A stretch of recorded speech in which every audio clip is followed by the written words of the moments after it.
날마다 솟는 샘물과 함께하는 오늘의 큐티 시간입니다. 2월 18일 금요일, 오늘의 말씀은 여호수아 13장 8절에서 23절 말씀입니다.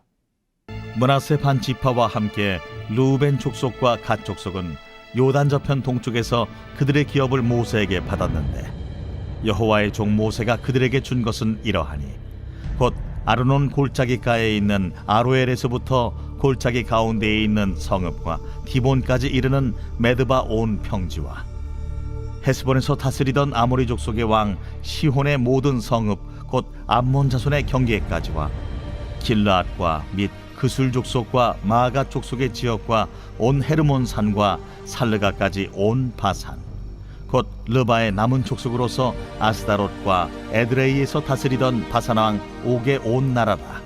모세가 이 땅의 사람들을 쳐서 쫓아냈어도 그술 족속과 마가 족속은 이스라엘 자손이 쫓아내지 아니하였으므로 그술과 마gat이 오늘까지 이스라엘 가운데에서 거주하니라. 오직 레위 지파에게는 여호수아가 기업으로 준 것이 없었으니 이는 그에게 말씀하신 것과 같이 이스라엘의 하나님 여호와께 드리는 화제물이 그들의 기업이 되었음이더라. 모세가 르우벤 자손의 지파에게 그들의 가족을 따라서 기업을 주었으니 그들의 지역은 아르논 골짜기 가에 있는 아로엘에서부터 골짜기 가운데에 있는 성읍과 메드바 곁에 있는 온 평지와 헤스본과 그 평지에 있는 모든 성읍 곧 디본과 바못바알과 벳바알무온과 야하스와 그데못과 메바앗과 기랴다임과 심마와 골짜기의 언덕에 있는 세렛 사할과 벳부올과 비스가 산기슭과 벳여시못과 평지 모든 성읍과 헤스본에서 다스리던 아모리 족속의 왕 시온의 온 나라라. 모세가 시온을 그 땅에 거주하는 시온의 군주들 곧 미디안의 귀족 에위와 레김과 술과 훌과 레바와 함께 죽였으며 이스라엘 자손이 그들을 살육하는 중에 부올의 아들 점술과 발람도 칼날로 죽였더라. 르우벤 자손의 서쪽 경계는 요단과 그 강가라. 이상은 르우벤 자손의 기업으로 그 가족대로 받은 성읍들과 주변 마을들이니라. 레위, 하나님은 우리를 연합하게 하십니다. 옥중에서 사도 바울은 3년 동안 목회했던 에베소 교회에 편지를 보내어 이렇게 말합니다. 그러므로 주 안에서 갇힌 내가 너희를 권하노니 너희가 부르심을 받은 일에 합당하게 행하여 모든 겸손과 온유로 하고 오래 참음으로 사랑 가운데서 서로 용납하고 평안에 매는 줄로 성령이 하나 되게 하신 것을 힘써 지키라. 바울은 이방인이나 유대인이나 복음 안에서 함께 상속자가 되고 함께 지체가 되고 함께 약속에 참여하는 자가 되었다고 말합니다. 성령 하나님께서 우리를 하나 되게 하셨기 때문입니다. 그런데 바울은 성도들 역시 성령이 하나 되게 하신 것을 힘써 지켜야 한다고 말하는 것입니다. 여호수아 13장 8절 이하는 요단강 동편의 두 지파 반이 기업으로 받은 지명을 기록하고 있습니다. 여기서 독특한 점은 14절과 33절에 레위 지파에 대한 언급이 전체 단락을 구분하고 있다는 것입니다. 레위인은 땅을 기업으로 받진 못했어도 여호와께서 그들의 기업이 되셨기에 모든 이스라엘을 하나 되게 하는 중요한 역할을 맡았습니다. 그리고 왕 같은 제사장으로 레위 자손의 영적 후손된 우리 역시 성령 하나님의 사역을 따라 교회를 하나 되게 하는 역할을 맡았습니다. 오늘 말씀을 통해 우리에게 맡겨진 사명을 감당함으로 그리스도의 공동체를 하나 되게 하는 저와 여러분이 되시길 소망합니다.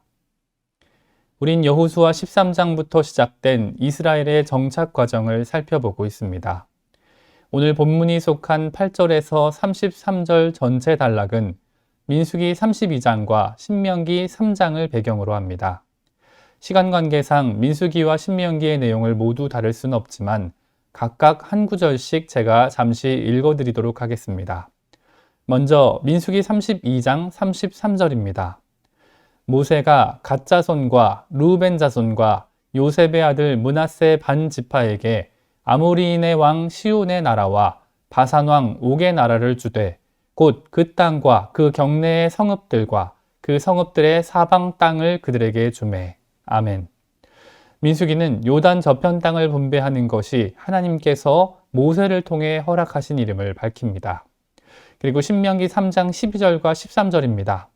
그때 우리가 이 땅을 얻음에 아르논 골짜기 곁에 아로엘에서부터 길르앗 산지의 절반과 그 성읍들을 내가 르우벤 자손과 갓 자손에게 주었고 길르앗의 남은 땅과 옥의 나라였던 아르곱 온 지방 곧 바산으로는 내가 므낫세 반 지파에게 주었노라. 아멘. 신명기는 모세가 1인칭 관점으로 가나안 동쪽 땅을 두 지파 반에게 주었다고 설명합니다. 오늘과 내일 큐티 본문은 함께 살펴보는 것이 더 유익한 본문입니다. 먼저 8절로 13절은 요단 동쪽 기업인 르우벤과 갓과 므낫세 반 지파가 차지하게 된 기업 전체를 요약하고 있습니다. 그리고 15절에서 23절은 르우벤 자손, 24절에서 28절은 갓 자손, 29절에서 31절은 므낫세 반 지파 자손에게 각각 주어진 땅을 구체적으로 설명합니다. 그 중에서 오늘 본문은 요단 동편 기업 전체를 요약하는 8절로 13절과 르우벤 자손의 기업을 설명하는 15절에서 23절까지가 기록된 내용입니다. 본문에는 요단 동편에 분배된 기업들의 지명이 여럿 나옵니다. 특별히 본문 9절과 10절에 기록된 지명은 16절과 17절에 기록된 르우벤 자손의 기업과 거의 유사합니다. 각 지명의 뜻과 용례를 살펴보는 것도 유익하지만 오늘은 시간 관계상 지명에 대한 설명은 생략하고 르우벤이 분배받은 기업의 지역적 특성 두 가지와 발람과 레위 지파에 대한 부분에 집중하겠습니다. 먼저 지역적 특성은 첫째, 그들이 기업으로 받은 곳이 21절에 기록된 대로 아모리 왕 시온의 나라였다는 것입니다. 아모리 왕 시온은 헤스본을 수도로 미디안 5방백을 다스렸습니다. 하지만 그가 이스라엘의 하나님을 대적했을 때 하나님께서는 그 땅을 빼앗아 르우벤에게 주신 것입니다. 둘째 특징은 23절에 기록된 것처럼 그 지역 서쪽 경계가 요단강이란 사실입니다. 그런데 이 부분에서 우리가 주의해야 할 점이 있습니다. 르우벤의 영토 서쪽은 요단강 하류부터 시작해서 대부분 사해와 인접해 있기 때문입니다. 실제로 영토 분배를 아래에서부터 위로 본다면 사해 동쪽이 르우벤, 요단강 동쪽은 갓, 그리고 갈릴리 호수 동쪽은 므낫세 순서로 배분됩니다. 각 영토의 위치를 확인하시고 싶으시면 공동체 성경 읽기 본문 여호수아 13장과 함께 표시된 지도를 참고하시면 더욱 유익하실 것입니다. 이어서 발람과 레위 지파에 관한 내용을 살펴보겠습니다. 본문 22절은 이스라엘이 미디안의 5방백을 죽이는 가운데 부올의 아들 점술과 발람을 죽였다고 기록합니다. 비록 발람이 여호와 하나님의 말씀을 듣거나 이스라엘을 축복하는 등 선지자적 측면을 가지고 있었다 해도 그는 재물에 눈이 어두워 모압을 위하여 꾀를 내어 이스라엘을 이교의 축제로 초청한 자입니다. 모세는 민수기 31장 16절에서 잡혀온 미디안 부녀들을 보고 보라, 이들이 발람의 꾀를 따라 이스라엘 자손을 부올의 사건에서 여호와 앞에 범죄하게 하여 여호와의 회중 가운데에 연병이 일어나게 하였느니라고 선언합니다. 하나님께서는 이스라엘이 세상과 구별된 거룩한 하나님의 나라의 백성으로 세워지길 원하셨습니다. 그래서 하나님은 모압과 미디안 여인을 통해 이스라엘을 범죄케 한 발람 사건을 여호수아서에도 다시 한번 기록하게 하신 것입니다. 여호수아를 읽으며 살아갈 사사시대와 열왕시대의 이스라엘은 발람의 교훈을 통해 하나님 나라의 정체성을 다시 한번 깨달았을 것입니다. 마지막으로 레위 자손에 대해 살펴보길 원합니다. 앞서 말씀드렸듯이 레위인에 대한 내용은 14절과 33절에 기록되며 요단 동쪽 기업 분배 단락을 마무리합니다.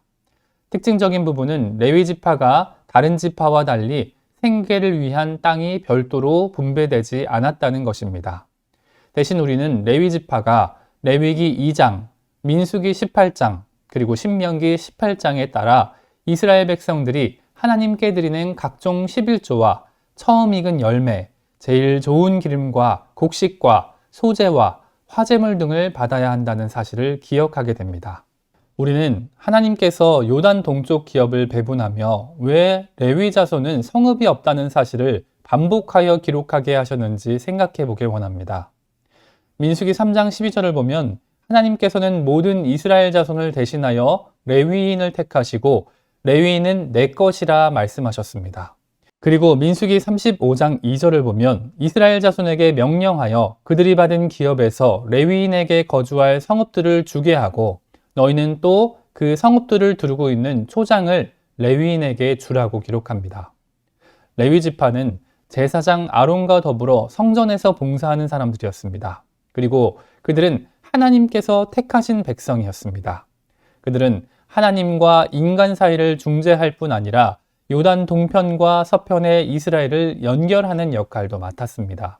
따라서 하나님께서는 요단 동편 지파로부터 부여받은 성읍에 함께 머물러야 할 레위인을 기록함으로 모든 이스라엘이 여호와 하나님의 이름 안에서 하나 되게 하셨던 것입니다. 오늘 말씀을 마무리합니다. 오늘 우리는 요단 동편 기업의 분배 중에 르우벤 자손의 기업을 집중하여 살펴보았습니다. 하나님께서는 당신을 대적했던 아모리 왕 시온과 미디안의 5방백 그리고 발람까지 진멸하시고 그들이 거하는 성읍들을 모두 르우벤의 기업으로 주셨습니다. 그리고 그 가운데 레위 자손이 함께 거주하게 하심으로 르우벤이 이스라엘 하나님 안에 하나된 백성임을 깨닫도록 하셨습니다. 하나님께서는 저와 여러분을 향하여 너는 내 것이라 말씀하십니다. 우리는 왕 같은 제사장이자 하나님의 것이기에 영적으로 레위 자손답게 살아가야 합니다. 그리고 레위 자손으로 우리가 해야 할 중요한 사명은 우리가 속한 공동체를 성령에 매는 띠로 하나 되게 하는 것입니다. 평안에 매는 줄로 성령이 하나 되게 하신 것을 힘써 지키며 하나님의 영광을 위해 살아가는 저와 여러분이 되기를 소망합니다. 함께 주님 가르쳐 주신 기도로 말씀을 마무리하고 개인적인 기도 제목과 자신이 속한 공동체를 위해서 또 한국교회와 세계 열방을 위해서 기도하길 원합니다. 하늘에 계신 우리 아버지, 아버지의 이름을 거룩하게 하시며 아버지의 나라가 오게 하시며 아버지의 뜻이 하늘에서와 같이 땅에서도 이루어지게 하소서. 오늘 우리에게 일용할 양식을 주시고 우리가 우리에게 잘못한 사람들을 용서하여 준 것 같이 우리 죄를 용서하여 주시고 우리를 시험에 빠지지 않게 하시고 악에서 구하소서. 나라와 권능과 영광이 영원히 아버지의 것입니다. 아멘.